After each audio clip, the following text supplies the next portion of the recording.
have you ever met, I mean, it's like this is, Snowden, I mean, obviously has done, this extraordinary thing in terms of divorcing himself from his life in the name of, putting out information and, trying to stop a process that, he believes is, illegal and unfair and, threatens our basic freedoms. At the same time, he comes across in the film as this very kind of level-headed, normal person. It's like somebody like that you can imagine being much more grandiose, or having a martyr complex or something. I don't get that sense of that from the film at all. Were you surprised by the kind of personality that he presented in terms of like the contrast of this kind of nice, normal guy, and oh, and by the way, I have the world secrets in my control? Yeah, right. I mean, Glenn and I were completely shocked by who we met, because we actually expected to meet somebody who was going to be, end of career senior, maybe 50s, and we were, so we were taken aback by how young he was, and that took us. We had to sort of rewire our brains, and then we understood, and then it made sense. And this, like the way he describes how he feels about the internet and what the internet meant for him. I think that that's kind of the key to understand what he felt was. That needed to be known by the public, that that the internet was being used to monitor people, and that it was happening in secret, and that these things shouldn't happen in secret in a democracy. That in a democracy these should be things that are debated, and not decided in secret. So. But it was an extraordinary risk that he took, obviously, and he was somebody. I mean, I think he paid attention to what had happened in other cases, other whistleblower cases, like William Binney, Thomas Drake. He understood like how the government had responded to people who went through the official channels to try to expose the domestic surveillance that he saw. So in the case of William Binney, you see in the film, and also Thomas Drake, I mean, they all became under investigation. And they did everything by the book. I mean, these were career NSA and government I'm trying to think, servants, right, government servants, and who saw something that they felt was wrong, and then became the subjects of investigation. So I think Snowden paid attention to all those things in terms of figuring out how he was going to, come forward. Yeah, I mean, they're also civil servants, and you can the kind of their disappointment's kind of palpable in terms of what they realize with this thing that, as Benny was saying, it's like he loved solving puzzles, and then suddenly realized it's like, oh, this is what it's being led to now. Have you continued to be in touch with Snowden in the last since the film's release?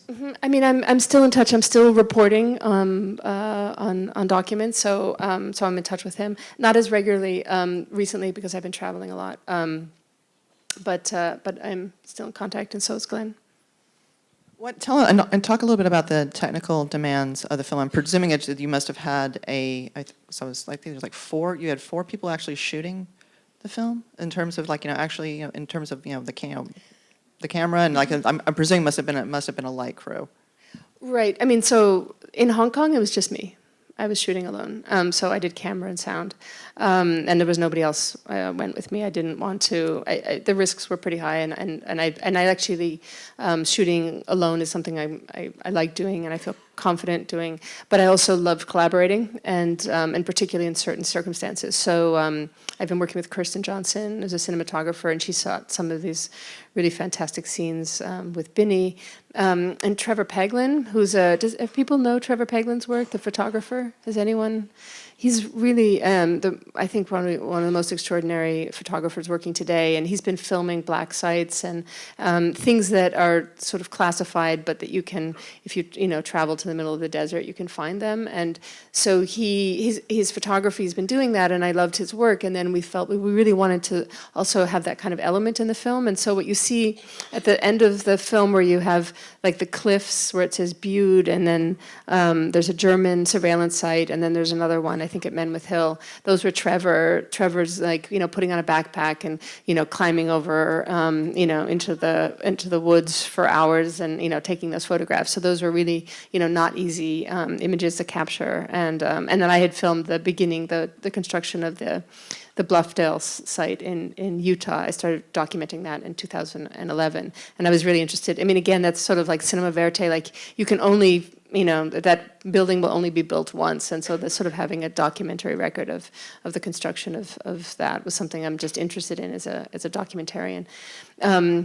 So there's a combination of, collaborative for certain shoots, and then going into the field and oftentimes working alone. And by going alone, it affords me the ability to be patient, which is a really kind of great thing. When you're working with other people, even if they're also patient, you worry about whether or not they've gotten enough sleep, if they're are hungry for lunch, or all those kinds of things that you want to take care of somebody who you've brought into a situation. And so when I'm shooting alone, I don't have to worry about those things, and I kind of like that push pull. But one of the complicated things was how to secure the footage.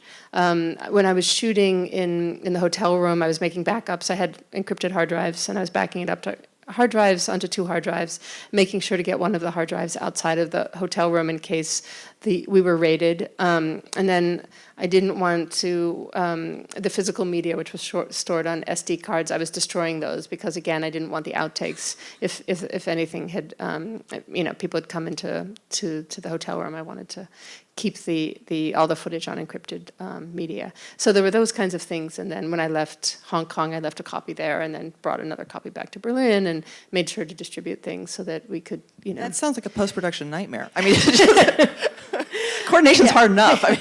Yeah, I mean, I worked with really great people. Mathilde